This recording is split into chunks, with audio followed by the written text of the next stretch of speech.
Hello and welcome back to Bookmark Chronicles. Today I am reviewing A Duke by Default by Alyssa Cole. This is the second book in the Reluctant Royal series, and I have to admit that I was very pleasantly surprised by it.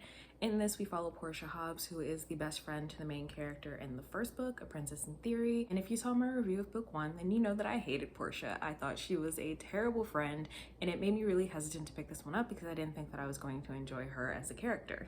To my surprise, she is a lot better in this book. She's getting her shit together, and I really appreciated that. So we follow Portia as she goes to Scotland because she has an apprenticeship with this sword maker. Things kind of start off on the completely wrong foot. She doesn't really like her boss. He doesn't really seem to care about her being there, but there is an attraction between the two of them and romance ensues.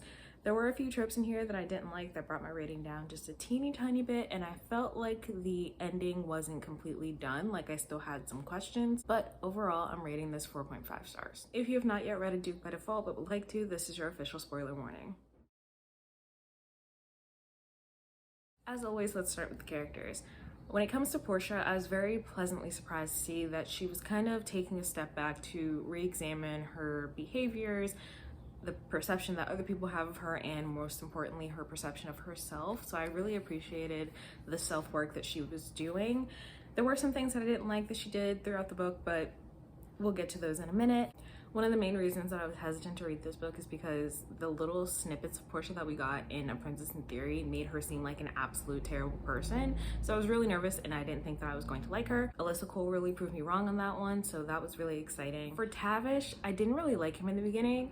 I felt like he kind of just was being a dick for no reason. Like, I understand that he was not the one that asked for an apprentice, but Jamie knew that he needed one, so he should have just accepted that. I didn't really feel like it was necessary for him to be such an asshole in the beginning, but he did end up growing on me. I did really enjoy their romance, although both of them could have made better decisions and had clearer communication, but apparently that's just the thing with romance, so it's fine.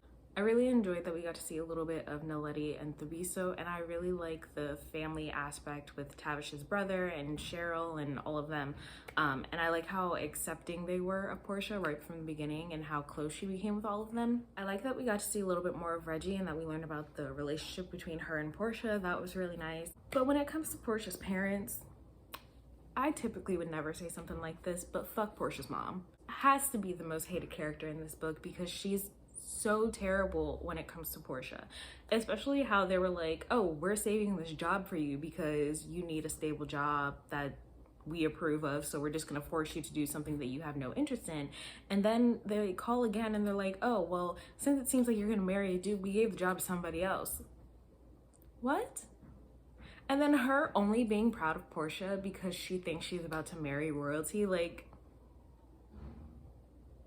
I know that I don't want to be a parent, but fuck, if I did, I would at least treat my kids the way that children should be treated. Like, she's awful. She's absolutely terrible. I hated her so much. One of the things that I thought was a little odd was the ending. Portia sneaks into the garden party to tell Tav that she was drugged, and he just so happens to decide to publicly declare his love for her, which was really cute. So that happens, and you know, they're gonna work it out, but there weren't any details because in A Princess in Theory, with Naledi being in school and trying to finish her degree, but also wanting to help the solo, the Biso got an apartment there, and you know, they were going back and forth. You know, I feel like in this one, it was never explained if she was gonna stay in Scotland or what their arrangement was gonna be, so I would have liked to see that. And then the tropes.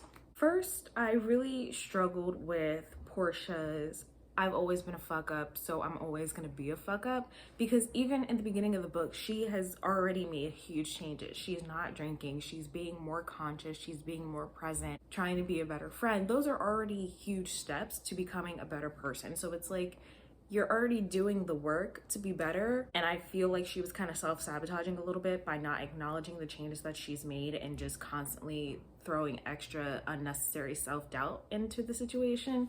So that was really frustrating. Then again, her parents also reinforced that because her mom's a bitch. And then with Portia and Tav, I didn't like how they mutually agreed that they were gonna try to stay away from each other because one, it made them miserable. All they did was think about each other. And two, they know that they're happy together. Yes, there are circumstances that need to be discussed, So discuss them, have a conversation, figure it out, use your words. You're adults. And this is an age gap romance, which I tend not to like, but I actually didn't mind it here.